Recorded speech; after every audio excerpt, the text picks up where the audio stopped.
Hello, hello, possums. Yes, once again it is I, the conspicuous moon. And I have taken a dip into Final Fantasy XIV, as you can see. Very early doors at the moment, but it has been pretty fun so far in the initial questing and stabbing things.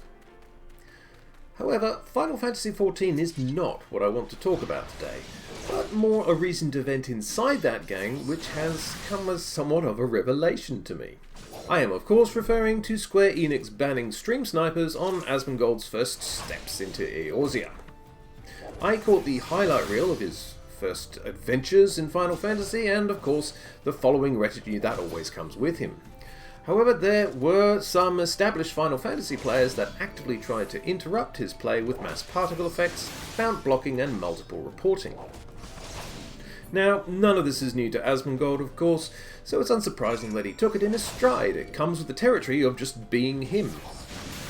But what did make this event extraordinary is that we encountered a gaming company prepared to take action against what is, let's face it, pretty ordinary behaviour. One of the several things I disagree with Asmongold on is the toxicity present in World of Warcraft. He doesn't seem to think it's a problem, and I do. Now, having played many years of Blizzard's Goliath, I have grown a thick skin and a general indifference to a player base that is regularly elitist, unhelpful, and insulting. For example, you'd never ask Trade Chat a question and expect a sensible answer, and you probably shouldn't talk too much in a random group. Saying that you're new to a dungeon is more likely to get you kicked than be helped out. And the mentor program is largely already forgotten. Most of you are probably unaware that it even exists in World of Warcraft. Now, this poor quality player behaviour could be down to a number of things, but I would guess that having limited content releases has made for a lot of bored players in Shadowlands who will naturally graduate to create their own entertainment in-game at the expense of others. Now, of course, you can choose to report and ignore them, but catching all of the dingleberries on your server group is going to take a lot of time and distinctly average gaming experiences along the way. I personally feel the more important problem with player toxicity in WoW is more to do with the relative lack of repercussions for their actions. For example, ignoring a player who doesn't know you exist at all is not likely to affect their attitude. The silencing system that was introduced a couple of years ago doesn't seem to be deterring them either. However, giving them an enforced vacation from logging in certainly might do.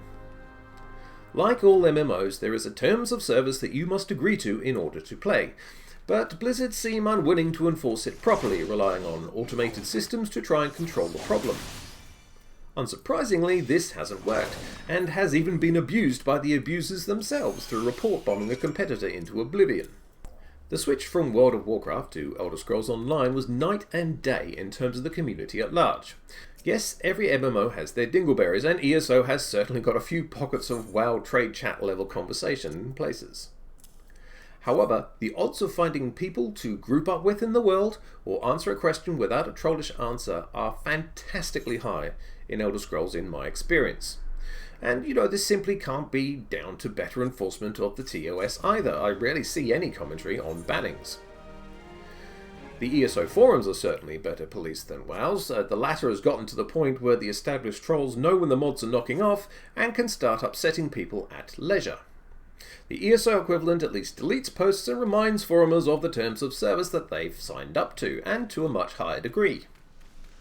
Which brings us back around to the way Square Enix deals with troublemakers.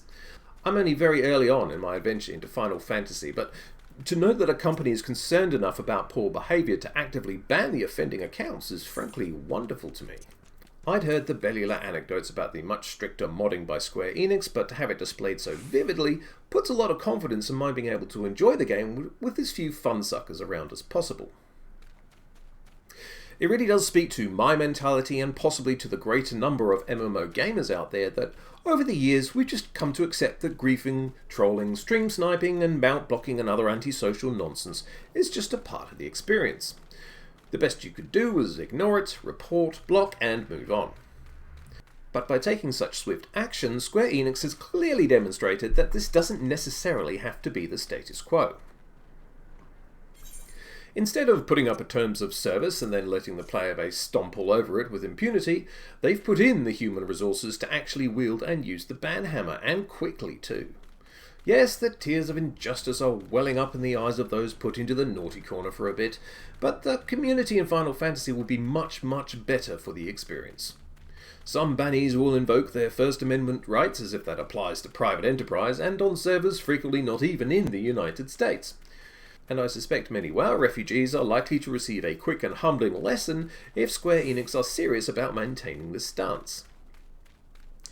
And seriously, I hope this is the status quo in Final Fantasy.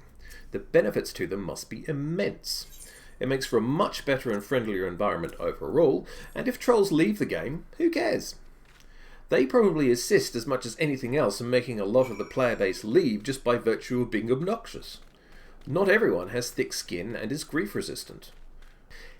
If they're gone, there are plenty of other MMOs out there who appear to be utterly uninterested in making their world a pleasant place to game. Let them fester there instead. So hats off to Square Enix for a job well done, one I honestly never would have expected from any game company running an MMO, if I'm perfectly honest. Well done indeed for setting a new and higher standard for player interaction and behaviour. Long, long, long may this continue, and may your competitors perhaps take note and start to make meaningful investment in people and not in systems to pick out the bad apples in their communities. Well, that's that for now. Thank you for listening to me drone on. I have to go slash a few people and make them mad. In-game, of course. Whatever MMO you're playing, I hope they're looking out for you.